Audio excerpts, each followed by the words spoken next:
Hello, my name is Janice Mosher, and I'm a teacher here for My Virtual Learning Academy.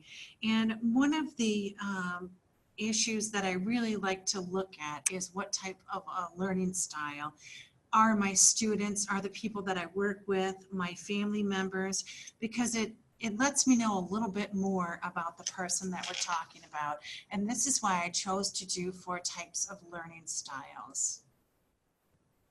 So just to get started, a lot of people think, okay, well, why does it matter what type of a learner I am? One of the things that you can do to really empower yourself and make sure that you are able to comprehend and you are learning the best that you can no matter what the situation is to figure out what type of a learner that you are. Each learning type responds to a different method of teaching. So if you can figure out what type of a learner you are, you'll be able to work in any situation. If you're in college, if you're in a classroom, if you are in a board meeting, if you are just out in public. Knowing how you learn best is one of the tricks you can use so that you can learn and comprehend. The model that I'm going to be talking about today is called the VARC model. And it includes visual, auditory, reading, writing, and kinesthetic. So when we first start talking about what are learning styles, what we're really saying is, how does information enter your brain? Well, there are 3 main ways that information enters your brain, and this is by sight, hearing, and touch. The person that came up with this learning model is Neil Flemings. And as I said, it's known as the VARC model. So I'm going to go over 4 types of learning styles. Visual learners, they generally learn by looking at something by sight. Auditory learners, they're going to learn by hearing. Read or write learn, they're going to learn by reading and writing, just like we do every day. And tactile learners or kinesthetic learners they're going to learn by movement or by touch. The first type of learner I want to talk about is a visual learner. If you're a visual learner, one of the ways that you might know you're a visual learner is that you love to doodle. When people are talking to you, you're just randomly drawing different things, whether it's your grocery list or it's the new tattoo you want, whatever it is, it could just be random circles, but that really makes it so that you learn and you retain information. So you love to doodle. You visualize everything. If you see it on paper, you probably will not forget it. And for a visual learner, they would rather watch than talk or do. So a visual learner in a workplace notices detail. They notice formatting. They remember faces better than names. A lot of times if you're a visual learner and someone tells you directions verbally, like in a classroom or maybe on the job, you have a lot of trouble with hearing and then putting that into doing something. So a lot of times, if you're a visual learner, if it's on paper and you can read it, you're doing really well. If someone tells you to do something, you don't remember at all. A couple of fun facts. The visual learner makes up 65% of the population. So 65% of our population does learn by being a visual learner. 90% of information that comes to the brain is visual, so it makes sense that over half the population does learn visually, by vision, by eyesight, by information coming in through your eyes. One of the things a visual learner has to really look at is most lectures are oral, which means if you're a visual learner, you're going to have a hard time with auditory or that information coming in through your ears or hearing it, and it's going to be very difficult to follow or understand. So here's a couple of strategies that help visual learners succeed in school. The old flashcards. If you are someone that takes vocabulary words or concepts, puts them on index cards, and this is how you study, you're probably a visual learner. If you're listening to somebody, you might write down keywords or phrases. Visual learners love using color-coded systems. So let's say I have a different class. We'll use my Virtual Learning Academy. We have 3 different classes and I take notes, or I have a folder. I'm gonna, for one class, maybe color everything green. My next class, it might be pink. And my third class could be yellow, but everything is going to be color coordinated, or it's gonna be, I'm gonna highlight key information. Visual learners do very well when we talk about pictures, graphs, images, maps. This is how a visual learner would learn.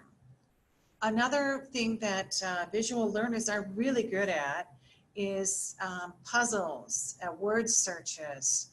So when that, if you're a Facebook user or you think about social media, a lot of times they'll have something saying, if you see this within 10 seconds, you're a visual learner. And they might have a whole bunch of random things, but they're looking for a particular number or word. So this is one of the strengths that visual learners do have over any other type of learner. The next type of learner is an auditory learner. And when I think about auditory, I think about information coming into my brain through my ears. So an auditory learner is going to be different than a visual learner, because auditory learners learn through listening and talking. A visual learner remembers what they see. An audio learner remembers what they hear. A lot of times audio learners like podcasts. They like listening to instructions, enjoy talking. A lot of audio learners talk out loud so that they can hear the steps or the directions that they are taking when they're doing schoolwork or they're remembering a grocery list or something like that. So while visual learners will remember people by face, audio learners will remember their names. Some more fun facts about the auditory learner. 30% of school-age population are auditory learners. So if you are in a classroom and your teacher talks, or if it's you're in an auditorium and there's a lecture going on, you do very well in oral reports. When someone's talking to you, this is your best type of learning. So an auditory learner generally has a very well-developed vocabulary and an appreciation for words. Here's some study tips for auditory learners. As I said, an auditory learner won't see or won't learn by seeing things. So a lot of times they'll have to talk out loud and recite information. Study buddy. Getting someone they can talk back and forth with is the way that they learn. Record information and listen to it. A lot of times people, if they go to see a speaker or they're in a classroom, they can record what the teacher is saying and then go back and look into it. There's a lot of computerized technology, text to speech and word. We know that from all of our phones. And then also on math and technical information, where a visual learner will be able to see patterns, very good in geometry. And an auditory learner needs to talk their way through the information. So when they're trying to figure out the degree of a right triangle, they're going to be talking the whole time. And this is the way that the auditory learners learn. Also, they may use rhymes or tunes in their learning.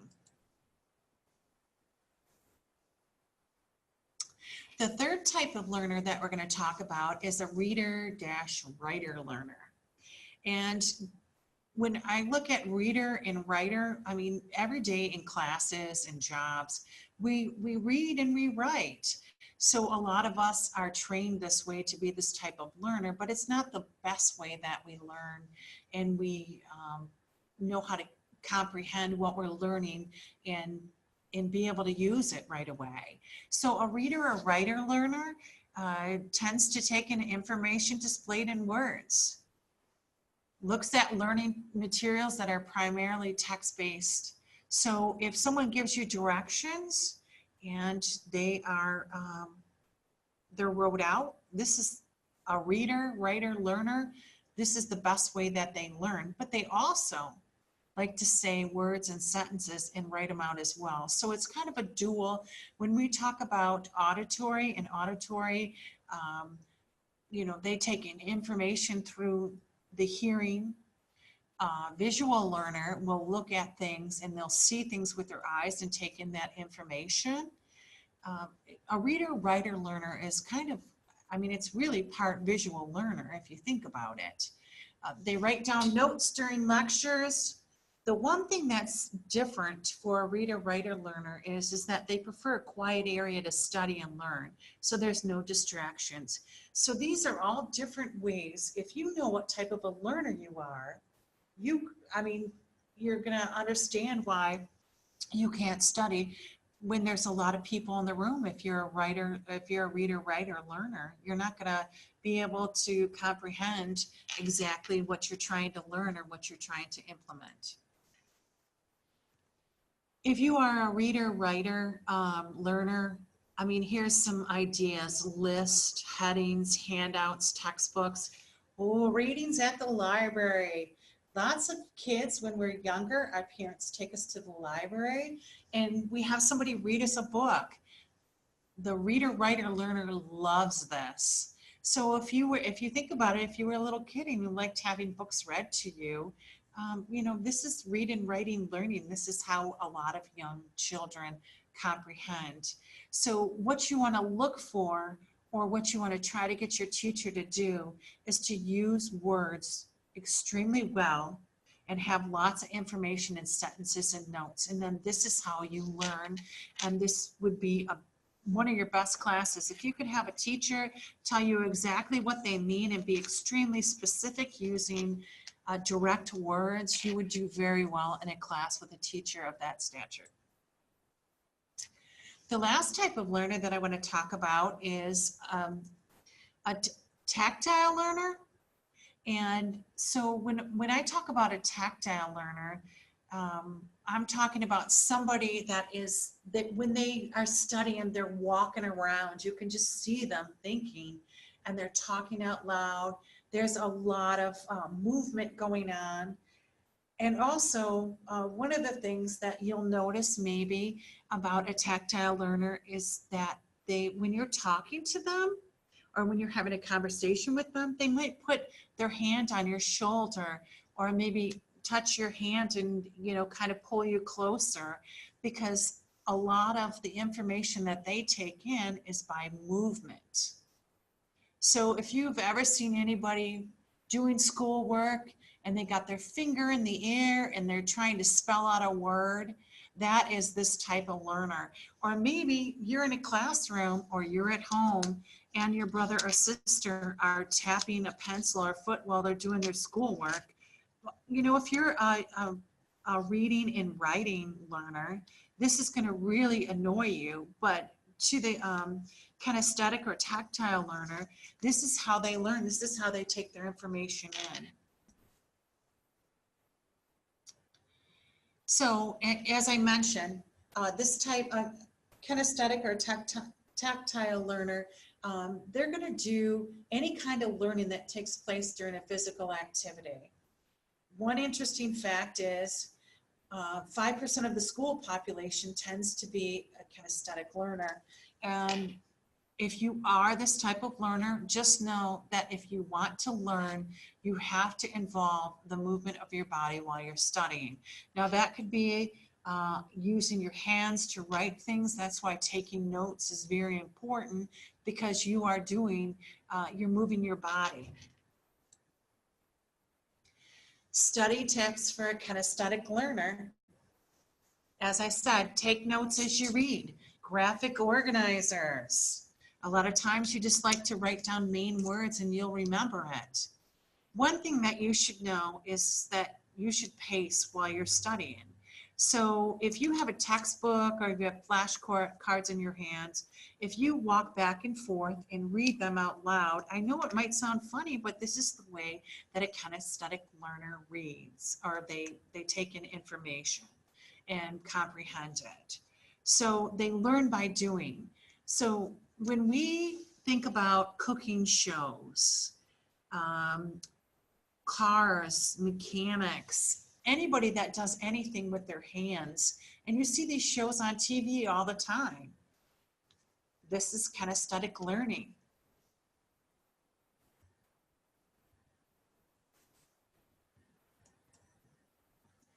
So I just wanted to tell you, I know a lot of people want to know, how do you figure out what kind of learner you are? One of the things that you can do is Google, what type of learner am I, and put it in Google, and there are, I mean, 10s, 20, 30 different websites that you can go to that will tell you what kind of a learner you are. So like I said, your success in school, dealing with other people, the workplace, college, on the job, if you know how you learn, then you will be able to comprehend, and your knowledge will be further, and your knowledge will go further than you've ever thought. So it's just a matter of really, it's just a little thing that you can do that will help you learn and retain knowledge. Thank you so much for joining us today. And I'm not sure if anybody has any questions, but you know, just knowing that what type of learner you are, you can tell your teachers. I'm a visual learner, so maybe things can be done to help you out so that you retain these concepts. Thank you for joining me today. And if there's any questions, as I said, my email is Janice, JANICEM, at atsedu.net if you want to know more about this. Thank you.